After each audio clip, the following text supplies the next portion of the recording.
good morning, good afternoon, or good evening, whatever time it is, wherever it is that you are. Welcome once more to another video podcast of PNT Live. Sometimes it's political news time, sometimes it's porn news today, sometimes it's public figures today, a little bit of IRL news thrown in there, some of everything. But I'm your host, Alex Mayers. And I haven't been here for a while because I've really been enjoying my traveling. I am traveling indefinitely. And I'll tell you, ever since I have been on the road, some of the most interesting revelations have come about. They really have. And don't I look kind of classic today, sitting in front of a fireplace? You guys are going to see me in front of a lot of interesting settings. Sometimes I will have the Capitol building behind me. I'm traveling with my backdrop, but whenever I end up staying somewhere that has, some sort of a nice ambiance, I'm going to work it into my podcast, all right? So let's see. The last time I came on here and did an extensive stream, I was talking about how, unbeknownst to me, I was brought in to that Daniel Snyder Washington NFL team owner's defamation case via some statements. One statement by the owner of an adult entertainment industry publicity company, a man known as Ari Bass. He's always been a mischief maker in the adult entertainment industry, actually. I've said for years he's attached to organized crime within the adult entertainment industry, but hey, no one listens to me, right? But not only his statement, which was injected into the Daniel Snyder case, but the statement of an attorney, someone who we're going to focus on this evening, a nefarious attorney, an attorney known for defending pedophiles, neo-Nazis, some of the worst people in our society. A man known as Marc Randazza, a man who I personally feel has a very unhealthy fixation and obsession with me. But just last night, I found something very interesting. I found a fact, some legal paperwork, which has been posted on multiple websites by the court systems, by lawyers. Some paperwork which affirms something I have been saying for years in regards to Marc Randazza of Randazza Legal Group.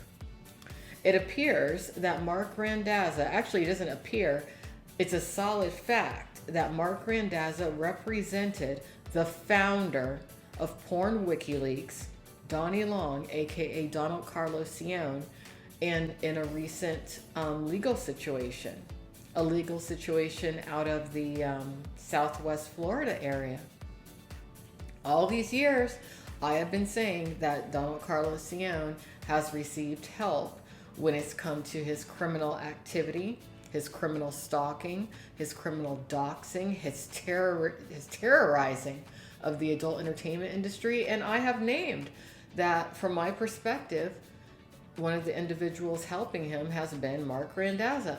And every time I have stated that, something that is now a fact, you can read about it and find the links to what I'm talking about over on pornnewstoday.com. Every time I've talked about it, people have called me crazy, unfoundedly.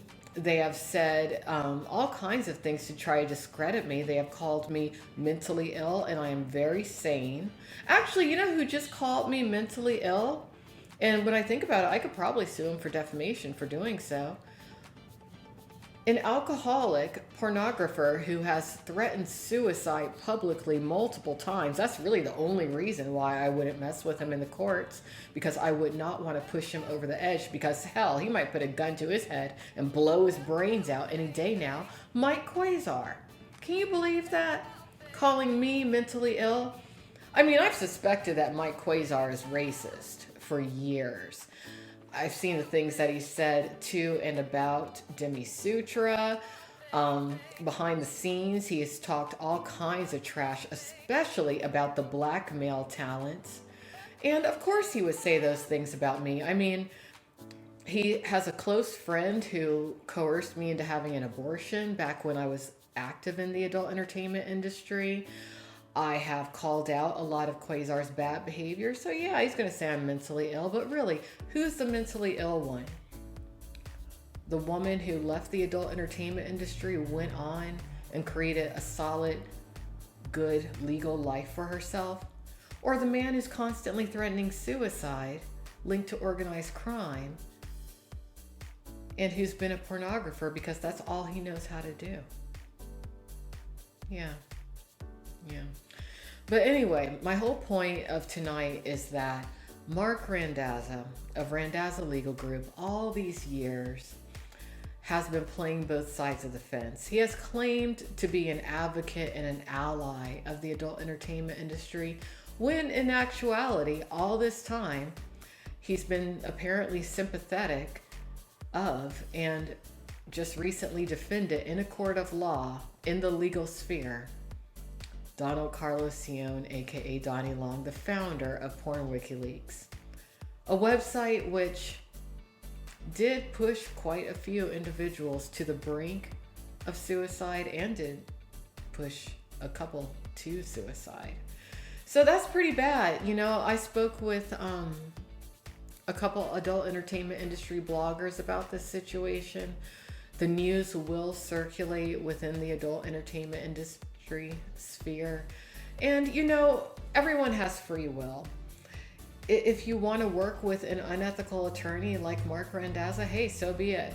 But if I were somebody looking for legal counsel who was a adult entertainment industry professional, I would lean more towards an attorney like Karen Tynan. You know, someone who walks the walk and talks the talk and practices what she preaches. Not a hypocrite, not a liar, not someone who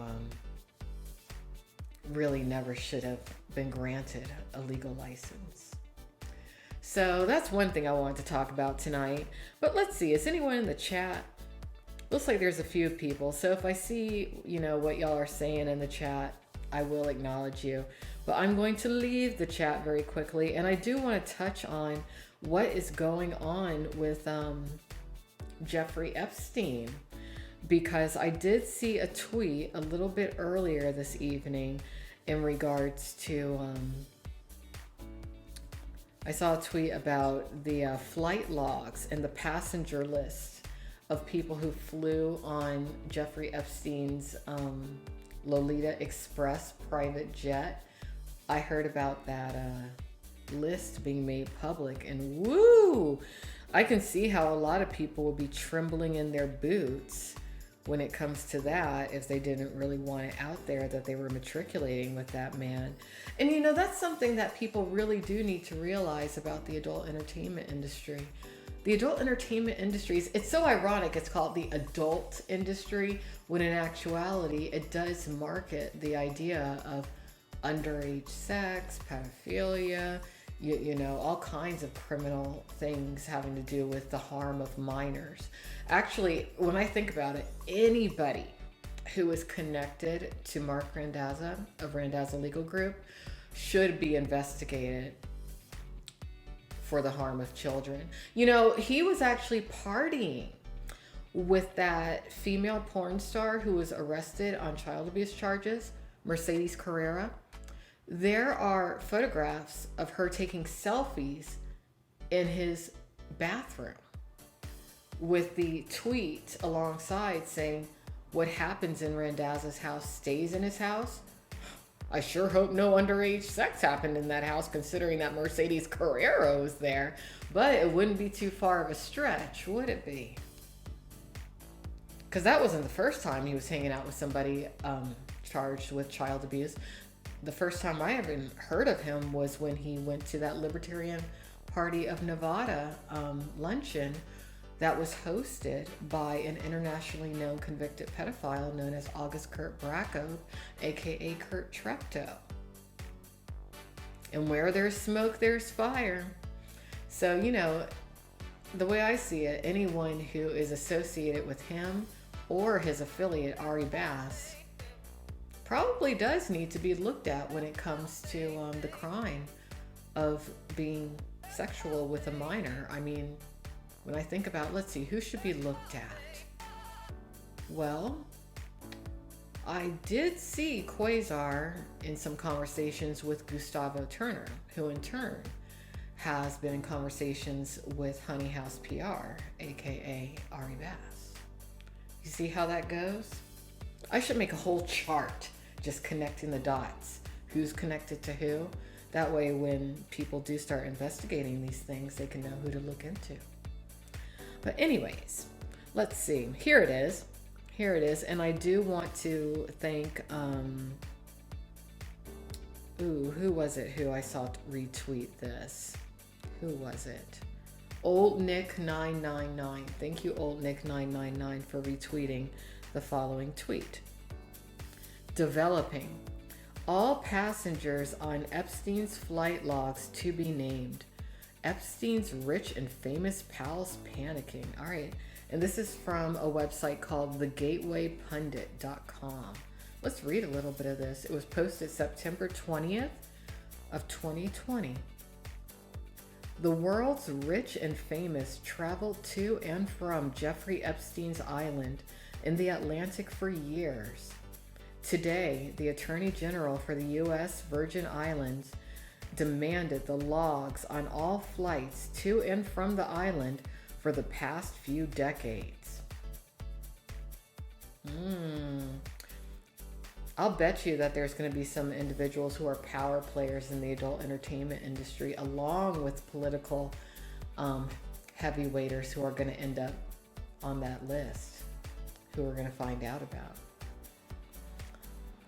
Logs for every flight made by Jeffrey Epstein's aircraft over 21 years have been subpoenaed, sparking panic among his rich and famous pals. The Attorney General for the U.S. Virgin Islands, where Epstein had a home, has demanded logs for his 4 helicopters and 3 planes from 1998 to his suicide last year.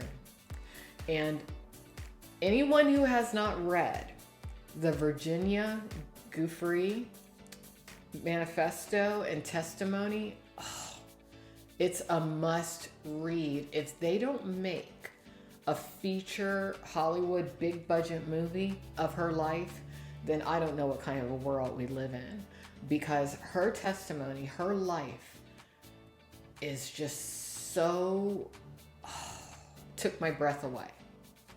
I mean, when I think about just the fact that her life is now on legal record for all time, it should basically become a college course. Anyways. Okay. Denise George has filed a lawsuit against Epstein's estate, alleging 22 counts, including aggravated rape, child abuse and neglect, human trafficking, forced labor, and prostitution, as well as the passenger list. Ms. George is seeking any complaints or reports of potentially suspicious conduct and any personal notes the pilots made. The subpoena demands the names and contact details of anyone who worked for the pilots or who interacted with or observed Jeffrey Epstein or any passengers associated with him. We reported last year that information shows former U.S. President Bill Clinton flew with Epstein 29 times, and most times with underage girls. You know who I think should be questioned when I really think about it? Tasha Rain. I think she's a recruiter of OC modeling nowadays, but the reason I say that is because Tasha Rain was photographed with Bill Clinton in Monte Carlo, along with another adult star who just kind of dropped off the radar and disappeared, who was known as Brooklyn Lee. Both of those adult stars did appear kind of in the teen category back when that photograph was taken. I mean, they were dressed up and everything, but you know, they looked like young college students. Makes me wonder if they were ever thrown into the mix with these underage Epstein girls. It could explain why Tasha Rain over the years has been so protected. she might be connected with the Epstein situation. Something to think about. We also reported that Clinton and Obama economists and the former president of Harvard, Larry Summers, took numerous flights on Jeffrey Epstein's jet. He even flew on Epstein's jet to Epstein's infamous Orgy Island 10 days after his marriage in 2005. So if you want to read the rest of this, just, go on over to Gateway Pundit, and when I repost this stream, I will put the link in the description. But yeah, there is a lot going on. And we are in an election year, so a lot is going to come out. A lot's going to come out before, we get into 2021. So that's about it for tonight.